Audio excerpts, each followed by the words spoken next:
Hello दोस्तों, welcome back to our channel coding with spy. तो आज हम बात करने वाले हैं इंडेक्सिंग के बारे में और पाइथन के दो मोस्ट इंपॉर्टेंट फंक्शन के बारे में, प्रिंट एंड इनपुट फंक्शन के बारे में। तो अगर आप अभी तक आपने हमारे चैनल को सब्सक्राइब नहीं किया है so please subscribe the channel and press the bell icon to receive the latest updates. तो चलिए शुरू करते हैं।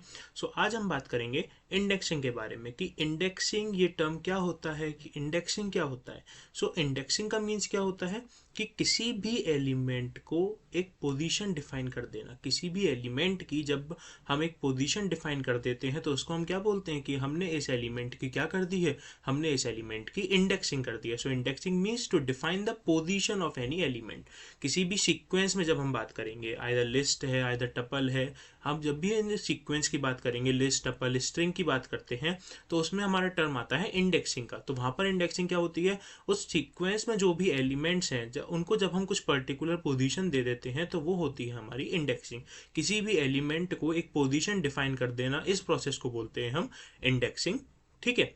और जो हम पोजीशन देते हैं, जो भी हम पोजीशन देते हैं, जो भी हम उसको पोजीशन देते हैं, वो क्या बोलते हैं, उसको बोलते हैं हम इंडेक्स नंबर। वो होता है उस एलिमेंट का index number. So index number क्या होता है, जो उस एलिमेंट की पोजीशन होती है। और इंडेक्सिंग क्या होती है, किसी भी एलिमेंट को एक पोजीशन डिफाइन करने के प्रोसेस को हम इंडेक्सिंग बोलते हैं। और उस नंबर को, जो भी हम नंबर उसे देते हैं एज अ पोजीशन, वो नंबर होता है हमारा इंडेक्स नंबर। आई होप आपको क्लियर हुआ होगा। ओके। और ये कहाँ पर यूज होता है, ये यूज होता है हमेशा किसमें, सीक्वेंस में। कौन सी सीक्वेंस में, आइदर लिस्ट में, आइदर टपल में और आइदर स्ट्रिंग में। ठीक है। अब इंडेक्सिंग हमारे पास टू टाइप्स की होती हैं in Python. Indexing are of two types, positive indexing और forward indexing, and negative indexing और बैकवर्ड इंडेक्सिंग। मीन्स दो टाइप की होती हैं, either you can say positive indexing और नेगेटिव इंडेक्सिंग, और you can say forward indexing और backward indexing. एक पॉजिटिव होती है, एक नेगेटिव होती है, और या फिर आप कह सकते हो फॉरवर्ड इंडेक्सिंग और बैकवर्ड इंडेक्सिंग। क्लियर। अब फॉरवर्ड इंडेक्सिंग क्या होती है, फॉरवर्ड इंडेक्सिंग क्या होती है, जो हमेशा किससे स्टार्ट होती है, ऑलवेज स्टार्ट्स फ्रॉम जीरो। जो भी इंडेक्सिंग हमें किससे स्टार्ट हो, हमेशा जीरो से स्टार्ट हो और कहाँ तक जाए, टिल पॉजिटिव इन्फिनिटी तक अगर जाती है तो वो होती है हमारी पॉजिटिव इंडेक्सिंग, और you can say that is known as a forward indexing. कहाँ से स्टार्ट होती है forward indexing, always starts from zero. और किस डायरेक्शन में मूव करती है, it moves to left to right. It moves in the direction left to right. Means left से चालू होती है, किस नंबर से, जीरो से। हमेशा किससे चालू होगी, जीरो से चालू होगी, और लेफ्ट टू राइट मूव करेगी। कहाँ तक, पॉजिटिव इन्फिनिटी तक वो हमारी इंडेक्सिंग मूव करती जाएगी। ये होती है हमारी फॉरवर्ड इंडेक्सिंग। अब बैकवर्ड इंडेक्सिंग क्या होता है, बैकवर्ड का मीन्स उल्टा आना। सो बैकवर्ड इंडेक्सिंग किससे चालू होती है, बैकवर्ड इंडेक्सिंग हमेशा कहाँ से चालू होती है, -1 से। -1 से माइनस इन्फिनिटी तक। और forward indexing +1 plus forward indexing 0 से कहाँ तक जाएगी, प्लस इन्फिनिटी तक। फॉरवर्ड इंडेक्सिंग 0 से plus infinity, and backward indexing -1 to minus infinity. और बैकवर्ड इंडेक्सिंग की डायरेक्शन क्या रहेगी, राइट टू लेफ्ट, बिकॉज हम इसमें पीछे मूव कर रहे हैं। तो हमारी डायरेक्शन क्या रहेगी, हम राइट से चालू करेंगे और लेफ्ट की तरफ मूव करेंगे। So that is known as a backward indexing. So indexing क्या होती है, इंडेक्सिंग मीन्स किसी भी एलिमेंट को एक पोजीशन डिफाइन करने के प्रोसेस को हम बोलते हैं इंडेक्सिंग। ठीक है। और जो हम पोजीशन देते हैं वो क्या होता है उस एलिमेंट का, वो होता है उस एलिमेंट का इंडेक्स नंबर। अब इंडेक्सिंग टू टाइप्स की होती है पाइथन में, positive indexing and negative indexing, और you can say forward indexing and backward indexing. Forward indexing कैसी होती है, पॉजिटिव इंडेक्सिंग होती है, और बैकवर्ड इंडेक्सिंग कैसी होती है, नेगेटिव इंडेक्सिंग होती है। पॉजिटिव और फॉरवर्ड इंडेक्सिंग कहाँ से स्टार्ट होती है, it always starts from zero. कहाँ से स्टार्ट होगी, it always starts from zero, और किस डायरेक्शन में मूव करेगी, लेफ्ट टू राइट। और बैकवर्ड इंडेक्सिंग ये कहाँ से स्टार्ट होगी, इट ऑलवेज स्टार्ट्स फ्रॉम -1, और किस डायरेक्शन में मूव करेगी, it will move in the direction right to left. I hope आपको क्लियर हुआ होगा। अच्छा, अब यहाँ पर एक बहुत बड़ा क्वेश्चन आता है कि सर हम हमेशा जीरो से ही क्यों स्टार्ट करते हैं, हमने कोई और नंबर क्यों नहीं चूज किया। ये भी तो एक बहुत बड़ा क्वेश्चन है कि हम हमेशा जीरो से ही क्यों स्टार्ट करते हैं। सो इंडेक्सिंग हम हमेशा जीरो से इसलिए स्टार्ट करते हैं बिकॉज नंबर्स में, मैथमेटिक्स में, जीरो हमारा सबसे स्मॉल पॉजिटिव नंबर है। जीरो हमारा सबसे स्मॉल पॉजिटिव नंबर है, इसलिए हम कहाँ से स्टार्ट करते हैं, इसलिए हम जीरो से स्टार्ट करते हैं। बिकॉज फॉरवर्ड इंडेक्सिंग कैसी होती है, फॉरवर्ड इंडेक्सिंग हमारी पॉजिटिव इंडेक्सिंग होती है, मीन्स इसमें सारे पॉजिटिव नंबर्स होते हैं। सो जीरो हमारा सबसे छोटा पॉजिटिव नंबर है, इसलिए हम जीरो से इंडेक्सिंग को स्टार्ट करते हैं। आई होप आपको क्लियर हुआ होगा। अच्छा, अब लेट्स हम इसका एक कुछ एग्जाम्पल देख लेते हैं। तो यहाँ पर हमने प्रीवियस वीडियो में वाइल और फॉर लूप के एग्जाम्पल देखे थे, यहीं पर अब हम बात करते हैं इंडेक्सिंग के बारे में। ठीक है, सपोज मैंने कोई भी एक वेरिएबल लिया नेम, मैंने यहाँ पर क्या लिया, मैंने यहाँ पे वेरिएबल लिया नेम, और मैंने नेम में दे दिया कोडिंग विद स्पाई। मैंने यहाँ क्या दिया, नेम कोडिंग विद स्पाई। अब मुझे इसकी इंडेक्सिंग करनी है, मुझे इस पर्टिकुलर नेम की इंडेक्सिंग करनी है, बिकॉज ये किस फॉर्म में है, स्ट्रिंग की फॉर्म में है। हमें कैसे पता चला कि स्ट्रिंग की फॉर्म में है, बिकॉज इधर क्या है, सिंगल कोट और डबल कोट के अंदर जब भी हम कुछ भी चीज लिखते हैं तो वो कैसा ट्रीट किया जाता है, वो ट्रीट किया जाता है एज ए स्ट्रिंग। और स्ट्रिंग क्या है हमारा, स्ट्रिंग हमारा सीक्वेंस है। ठीक है, तो अब अगर मुझे इसकी इंडेक्सिंग करनी है, अब मैं बात करूं, अब इंडेक्सिंग करनी है, ठीक है। अब हमारे माइंड में क्या स्ट्राइक किया कि यस हमें इंडेक्सिंग करनी है। अब इंडेक्सिंग दो टाइप्स की होती है, फॉरवर्ड इंडेक्सिंग और बैकवर्ड इंडेक्सिंग। अब आते हैं, हम बात करते हैं फॉरवर्ड इंडेक्सिंग की। अगर हमें फॉरवर्ड इंडेक्सिंग करनी होगी तो फॉरवर्ड इंडेक्सिंग पे फिर याद आता है कि अरे फॉरवर्ड इंडेक्सिंग तो हमेशा जीरो से स्टार्ट होती है और लेफ्ट टू राइट चलती है। मीन्स यहाँ से स्टार्ट होगी, it will start from the C and कहाँ तक जाएगी, it will go up to the Y. C से स्टार्ट होगी और वाई तक जाएगी, और सबसे पहला वेरिएबल, सबसे पहला नंबर क्या होगा हमारा, जीरो। मीन सी पे जीरो, ओ पे वन, डी पे two, in this way it will go up to the Y. So this is known as the forward indexing. अच्छा, अब हम इंडेक्सिंग को कैसे चेक कर सकते हैं कि हाँ ये हमारा इंडेक्स नंबर है, कि ये हमारा यहाँ पर इंडेक्स नंबर है, हम इसको कैसे चेक कर सकते हैं।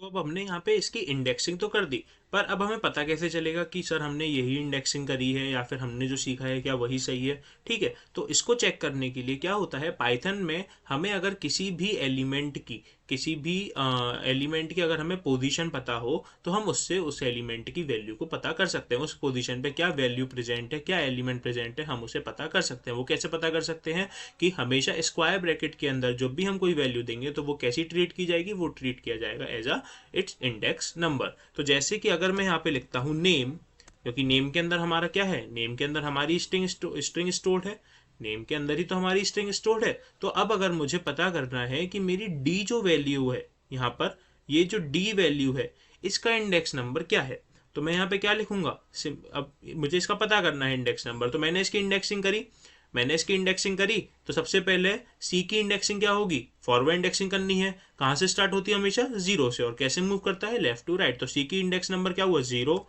ओ का वन, डी का टू, 3, 4, 5, 6, 7, 8, 9, 10, 11, 12। तो ये क्या हुई मेरी, ये मैंने इंडेक्सिंग कर दी, ये मैंने अपने एलिमेंट्स को, अपनी वैल्यूज को इंडेक्स नंबर प्रोवाइड कर दिया। अब मुझे डी को एक्सेस करना है, मुझे किसको एक्सेस करना है, मुझे केवल इस डी वैल्यू को एक्सेस करना है, मुझे केवल इस डी वैल्यू को एक्सेस करना है। मैं कैसे एक्सेस कर सकता हूँ, एक्सेस का मीन मुझे केवल डी चाहिए अपने आंसर में, तो मैं कैसे ला सकता हूँ, with the help of index number. मैंने इसका इंडेक्स नंबर क्या कैलकुलेट किया था, 0, 1, 2। डी का इंडेक्स नंबर क्या था, 2। तो मैं सिंपली यहाँ पे स्क्वायर ब्रैकेट्स के अंदर अपना इंडेक्स नंबर दे दूंगा 2। तो इसकी हेल्प से क्या होगा, मैं इस पर्टिकुलर वैल्यू को, इस पर्टिकुलर एलिमेंट को एक्सेस कर सकता हूँ इजीली। लेट्स सी, इसको यहाँ पे प्रिंट करा देते हैं, इसको यहाँ पर अपन प्रिंट करा देते हैं। So let's see what is the output when we will run it. So here you can see that we are getting the value D. Means मैंने यहाँ पे इंडेक्स नंबर 2 डाला, तो इंडेक्स नंबर 2 पे जो भी हमारी वैल्यू थी इसने उसको एक्सेस कर लिया, इसने उसको रिटर्न कर दिया। अच्छा, तो स्क्वायर ब्रैकेट्स के अंदर हम जब भी कोई वैल्यू डालेंगे वो कैसी ट्रीट होगी, वो ट्रीट होगी एज हमारा इंडेक्स नंबर। अब अगर मैं इसकी जगह यहाँ पर डालता हूँ 12, मैंने रेंडमली 12 डाला, लेट्स रन इट। सो क्या है यहाँ पर, y। सो एट इंडेक्स नंबर 12 हमारा कौन सा एलिमेंट स्टोर्ड है, हमारा एलिमेंट स्टोर्ड है y। अब अगर मैं कुछ ऐसी इंडेक्सिंग नंबर डालता हूँ जो इस स्ट्रिंग में नहीं है, सपोज मैंने डाला यहाँ पे 50, तो let's see what output it will give. It will give string index out of range, because 50 तो इसमें है ही नहीं वर्ड्स, 50 तो इसमें वैल्यूज है ही नहीं। तो क्या बोल दिया इसने, that index is out of range. So that is the error. अगर मैं यहाँ पे डालता हूं -3, मैंने यहाँ पर क्या डाला, -3 डाला। -3 क्या इंडिकेट कर दिया हमने, यहाँ पे नेगेटिव का साइन ले लिया, मीन्स हम क्या कर रहे हैं, हम नेगेटिव इंडेक्सिंग कर रहे हैं। नेगेटिव इंडेक्सिंग कौन सी होती है, बैकवर्ड इंडेक्सिंग होती है। अब बैकवर्ड इंडेक्सिंग में कहाँ से स्टार्ट होता है, it start from -1 to -infinity। और कैसे मूव करते हैं, राइट टू लेफ्ट, मीन्स हमें कहाँ से स्टार्ट करना है, हमें स्टार्ट करना है y से, फिर p पे जाना है, फिर s, फिर h, t, i, w, g, n, i, d, o, c। हमें इस वे में मूव करना है। कहाँ से स्टार्ट करना है, -1 से, -1, -2, -3, -4, -5, -6, -7, -8, -9, 10, -11, -12 एंड -13। तो मैंने यहाँ पर क्या डाला, -3। सो ये कैसा लेगा, it will treat it as a backward indexing, तो ये -3 को देखता है। -1, -2, -3, -3 पे कौन सा एलिमेंट है, -3 पे एलिमेंट है हमारा s। So let's see what it is returning, yes it has successfully return the element s। तो ये होती है हमारी indexing, positive indexing and backward indexing, forward indexing and backward indexing. I hope आपको क्लियर हुआ होगा। Okay, now moving forward, let's talk about the two main functions that are the input function and the output function, or you can say the print function. So input function, अब input function, input का means क्या होता है, कुछ भी value को provide करना, कुछ भी चीज देना, कुछ भी डेटा को एंट्री करना। सो that is the work of the input function. The same work is here of the input function. What is the work? Input function is used to take the input from the user. User से input लेने के लिए हम किसका काम करते हैं, किसका यूज करते हैं, we use the input function. Input function की हेल्प से यूजर अपना कुछ भी इनपुट दे सकता है। इसका सिंटेक्स क्या होता है, सबसे पहले we have to define the data type, कि हमें किस टाइप का डेटा यूजर से इनपुट करवाना है। डेटा टाइप्स के बारे में हमने पढ़ा था अपनी प्रीवियस वीडियो में, और अगर अभी तक आपने हमारी प्रीवियस वीडियो नहीं देखी डेटा टाइप से रिलेटेड, तो ये जो हमारा कोर्स चल रहा है Python from beginner to advance level, आप इसकी प्लेलिस्ट में जाके आप हमारी वीडियोस को वॉच कर सकते हैं, जिसमें हमने डेटा टाइप्स को अच्छे से कवर किया है, एक्सप्लेन किया है। सो मैं उसकी लिंक भी डिस्क्रिप्शन में डाल दूंगा, so please check the description. तो डेटा टाइप, सबसे पहले हमको क्या डिफाइन करना है, डेटा टाइप की यूजर हमारा किस टाइप का डेटा एंटर करेगा। इंटीजर होगा, स्ट्रिंग होगा, लिस्ट होगा, टपल होगा, डिक्शनरी होगा, किस फॉर्म का डेटा होगा, सबसे पहले वो डेटा टाइप डालना है। Then bracket, then we have to use the input keyword. तब हमें फिर उसके बाद हमें क्या करना है, we have to use the input keyword. फिर उसके बाद जो भी हमें यूजर से इनपुट करवाना है हम वो टेक्स्ट यहाँ पे डाल देंगे, तो it will display as it is on the output screen, जिसमें यूजर अपना टेक्स्ट को इनपुट, यूजर अपनी वैल्यूज को इनपुट करेगा। So this is the work of input function, simple to take the input from the user. Syntax क्या होता है, सबसे पहले डेटा टाइप बताना है कि किस टाइप का डेटा यूजर से इनपुट करवाना है, फिर इनपुट लगाना है, इनपुट कीवर्ड का यूज करना है, एंड देन हमें बताना है कि यूजर को क्या इनपुट करना है। सो this is the work of input function. I hope आपको क्लियर हुआ होगा। The next one is print function. The next one is print function. अब प्रिंट फंक्शन का काम क्या होता है, प्रिंट का मीन्स क्या है, सिंपली किसी भी चीज को प्रिंट कर देना, किसी भी चीज को डिस्प्ले कर देना। So the same is the work of print function. The work of the print function is to display the output. Print function का काम क्या है, to display the output on the output screen. Output screen पर output display करने के लिए हम किसका यूज करते हैं, प्रिंट फंक्शन का। कोई भी अगर वैल्यू या फिर कुछ भी सेंटेंस अगर हमें डिस्प्ले कराना होगा, प्रिंट कराना होगा, तो हम किसका यूज करेंगे, we will use the print function. Okay, अब प्रिंट फंक्शन का सिंटेक्स कैसा होता है, प्रिंट फंक्शन का सिंटेक्स क्या है, सबसे पहले आपको क्या यूज करना है, print, then you have to define the objects. Objects में कोई भी टेक्स्ट आ सकता है, कोई भी वेरिएबल आ सकता है, कोई भी वैल्यू आ सकती है। Then comma, separator. Separator means आपको किस चीज से अपने टेक्स्ट को, जो भी आप प्रिंट करा रहे हो, उसको सेपरेट करना है। एंड कॉमा, एंड मीन्स कि आपको किस चीज से अपनी लाइन को एंड करना है। इनके बारे में डिटेल में पढ़ते हैं। Object means any object and as many as you like. Object डालना मैंडेटरी है, आप कुछ भी डाल सकते हो, कोई भी टेक्स्ट, कोई भी नंबर, कोई भी वेरिएबल, कुछ भी डाल सकते हो, बट और कितने भी डाल सकते हो, जरूरी नहीं कि एक ही डालो, कितने भी आप एक बार में डाल सकते हो। क्या होगा, it will be converted to string before printed. Print होने से पहले किस में कन्वर्ट हो जाएगा, it will be converted into the string form. Okay, the next is sep. Sep stands for separator. Sep stands for separator and it is the optional value. It is not a mandatory value, it is the optional value कि आपको ये use करनी है या फिर नहीं करनी है। ओके, इसका काम क्या है, specify how to separate the objects. अगर आपने एक से ज्यादा ऑब्जेक्ट्स डाले हैं तो आप इनको कैसे सेपरेट करना चाहते हो, वो आप किससे स्पेसिफाई करोगे, वो आप स्पेसिफाई करोगे सेपरेटर में, वो आप स्पेसिफाई करोगे सेप आर्ग्यूमेंट में। डिफॉल्ट क्या होता है इसका, डिफॉल्ट होता है इसका single quotes. Okay, the next is and. And ये भी हमारा क्या होता है, ऑप्शनल होता है, ये भी मैंडेटरी नहीं है। इसका काम क्या होता है, it specify what to print at the and.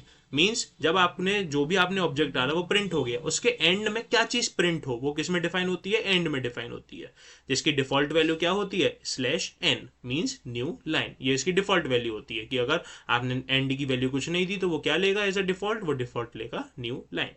Clear, I hope आपको क्लियर हुआ होगा। अब इसका एक प्रैक्टिकल लेते हैं। सो सपोज यहाँ पर हम प्रैक्टिकल की बात करते हैं प्रिंट एंड इनपुट फंक्शन की। Print and input function. तो सपोज मेरे को यूजर से उसका नेम इनपुट कराना है, तो मैंने क्या लूंगा, सबसे पहले एक वेरिएबल लूंगा, बिकॉज किसी ना किसी वेरिएबल में ही तो स्टोर कराऊंगा मैं यूजर के नाम को। So first of all I have taken the variable name. अब जो नेम होता है वो किस फॉर्म में होता है, अल्फाबेट्स की फॉर्म में होता है, मीन्स किस में आएगा, कोट्स में आएगा। तो हम यहाँ पे क्या लगा देते हैं, string. Name equals to string, क्योंकि हमें क्या डिफाइन करना है, हमें डेटा टाइप डिफाइन करना है, and that is str। Then input, because string को हम किससे डिफाइन करते हैं, str से डिफाइन करते हैं। देन इनपुट, क्या चीज हमें यूजर से इनपुट करानी है, हमें यूजर से इनपुट करानी है कि भैया अपना नाम डाल दो, enter your name, please enter your name. User ने अपना नेम एंटर कर दिया, अब फिर हम उसे प्रिंट करा देंगे। सो सिंपली प्रिंट का क्या था, print and then the object. So object मेरा क्या है यहाँ पे, नेम। मेरे को एक ही ऑब्जेक्ट प्रिंट कराना है, simple. The object is name. Let's run it. अब यहाँ पे आ रहा है नाम। सपोज मैंने यहाँ पे नाम दिया Manav. What I have given, I have given a name here Manav.